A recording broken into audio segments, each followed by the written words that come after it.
ice cream, hanging out. Like, it's all right. Good, that's good to hear. Reason I'm here is your sister called just for a welfare check, so that's all we were here to do today.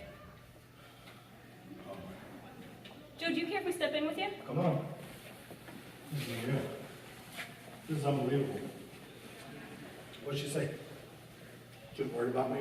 Yeah, your sister's worried about you, something about a social media post. Yeah, Do you know what that would be about? I do. Yeah, I'm the one that made it. I said, what? I said something, I'm paraphrasing. I said something to the effect of like, isn't life funny? What's the real definition of family? Easy come, easy go. I'd rather be left alone. Something like that. Like that's what I said. She's been nonstop, calling me, texting me, blowing me up. Like, I just don't want to deal with it.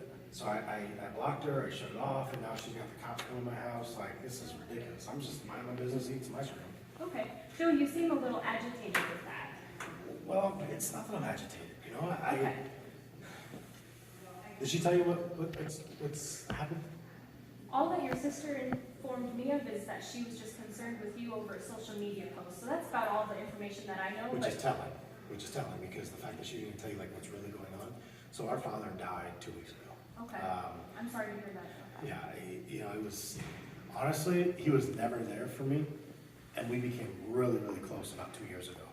And so I took it hard. And I didn't think I was going to take it this hard. My sister and I are very different people. I have not seen my sister in over 6 years. 6 years? Yes, and I went to University of Iowa, and I'm an engineer, and I make $260,000 a year. It's no one's business, but like my sister doesn't work. She's unemployed. She has 5 or 6 kids from I think 8 guys. Very different lifestyle, and now she's concerned about me. You want to know why? Because when I saw her on Saturday for the first time in probably about 5 to 6 years. Okay. I saw her on Saturday at my father's funeral. We're burying him up in New York, and she said, "Joe, did you see Dad's will?" And I said, "Oh, I didn't see his will. Like, Jesus, we're here to bury him." Like, she goes, "He left everything 50-50 between me and you." I'm like, "Okay." She goes, "You don't really need it. I need it.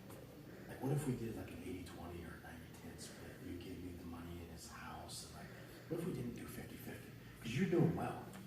And I'm thinking, this is at the funeral, and I'm like, the audacity of like, I was so pissed off, and I left there, and I got home, and I'm off this week from work for bereavement leave, and I drank till I like blacked out, and I don't really drink much. Okay. Oh my, like. So what I'm gathering from you, Joe, is you recently lost your father. I can't imagine, first of all, what that would be like for you going through that. You know, it's like natural order of operations that we bury our parents. But at 53, It's young. when I just got close with him, I finally had my dad back. And then it makes you question, like, and you wonder about, like, what's the point of anything? Like, what's the point of any of this, McKenna? Like, what does any of this matter? Yeah, I blocked my sister. Yeah, I turned it off. Like, but what does it even matter? Joe, are you thinking about killing yourself? You know, prior to 2 weeks ago, never in my life. Sure. Since I got that news, and since this weekend, and like having to bury him, I can't stop thinking about it. Okay. And I'm fucking scared. Like I'll tell you right now, like I can't sleep. It's just, McKenna, it's so much better. So much better. Was it hard for you? It was a little bit harder because I did a lot more listening. Yes. But I mean, I realized the situation and learned from yesterday, especially, and so. So, like, bottle up what just happened, because again, yesterday you did great, but it was like a freaking bulldozer. Yeah. I mean, it was just so overwhelming. Me trying to just handle the call and move on to the next. Yeah. So allow there to be like air. Allow that breath to happen. And as soon as, and I purposely did it a couple times where when you're talking, I just started talking and you stopped. Because yesterday you were like, I'm going to say what I'm going to say. So much better today. Like really, really good. And again, these aren't going to be quick. Yeah. And I know this is weird, it's 4 minutes. I'm trying to like give you the clues. No, I was like, didn't know if I'm supposed to I'm glad go you through did. my assessment. No, or I just mean, but listen as soon and as I gave you that clue, you grabbed it. Yeah. Right? I mean, as soon as I brought it up, you just went to it. Now, what I would say for a piece of feedback is I knew you were going to that question and it came up. It still felt a little abrupt. So Okay.